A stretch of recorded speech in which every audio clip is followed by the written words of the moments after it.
Sometimes I feel like I would give anything to live out the rest of my life, but starting from the year I was born. The late 80s and 90s was an incredible era.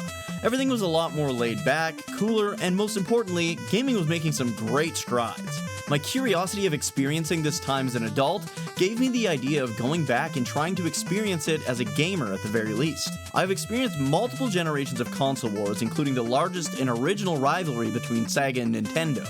So join me as we go back to each year of my life and take a look at my top 5 games from each year, starting with 1987, the year I was born. Just so you know, this was based on release dates in North America where I reside and grew up. Remember to like, subscribe, and turn notifications to all. Now let's begin.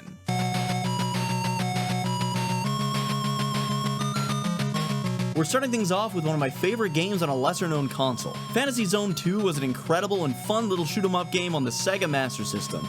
It had a story, a bunch of shops for upgrades, and most importantly, some great gameplay. 1987 home console releases were still fairly basic, but Fantasy Zone 2 used everything the Master System had to create a bright, fun, and colorful experience. Control Opa Opa in his second adventure to save the Fantasy Zone from invaders in Fantasy Zone 2, The Tears of Opa Opa. How they're able to come up with such dramatic sounding plots for these Fantasy Zone games always kinda makes me laugh. If you've never played a Fantasy Zone game before and enjoy shoot 'em ups with a personality, then be sure to check this one out.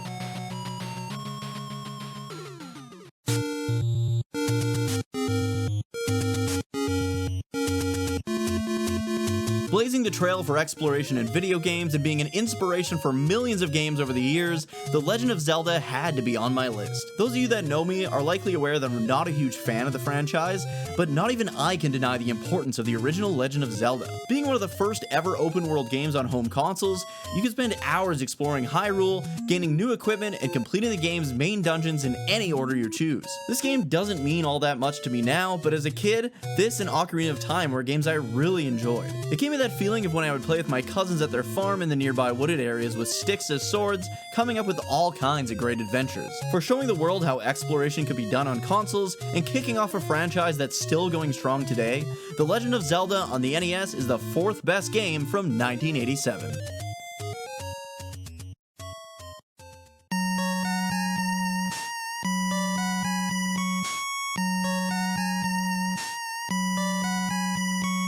Of course, I couldn't do a top 5 or top 10 video where a Mega Man game qualifies for the list without including it. The original Mega Man game came out this year, and I remember renting this bad boy all the time a few years later when I was old enough to actually play video games. Mega Man, whilst being far from the best the series has to offer, brought us the blue bomber we all love today. This was one of, if not the best action platformer to have come out at the time. The controls were crisp, the stages were excellently designed, and all the boss fights are incredibly memorable. Heck, Elecman is still one of my favorite robot masters to this very day. Despite having quite a few kinks that needed to be ironed out in its sequels, Mega Man on the NES stands strong as the 3rd best game from 1987.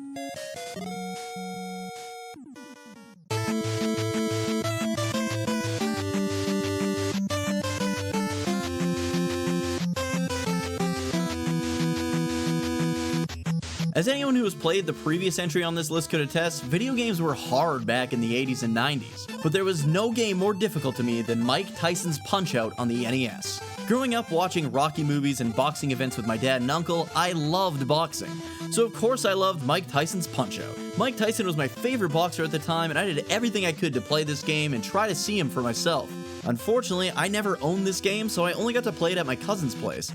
Not only that, but I would get absolutely bodied by King Hippo and never got past him as a kid. Now I'm able to beat him, but to this day, I have never made it to Mike Tyson. This game is just so damn tough. For being a smooth boxing experience with tight controls that involved reading and reacting to your opponent's movements, Mike Tyson's Punch-Out really felt ahead of its time and deserves its place at number 2 on the list.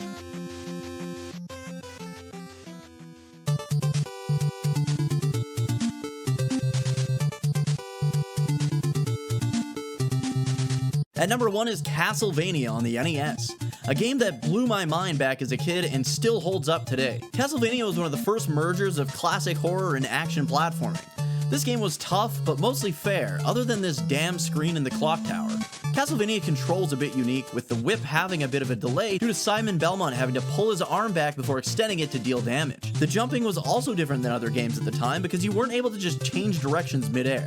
It went for a bit of realism in order to increase the difficulty and make the game a more frightening experience. The story, gameplay, bosses, graphics, and stage design were all top-notch, but I would be remiss if I didn't mention the absolute banger of a soundtrack. Castlevania, despite being developed on limited hardware, has one of the greatest video game soundtracks of all time.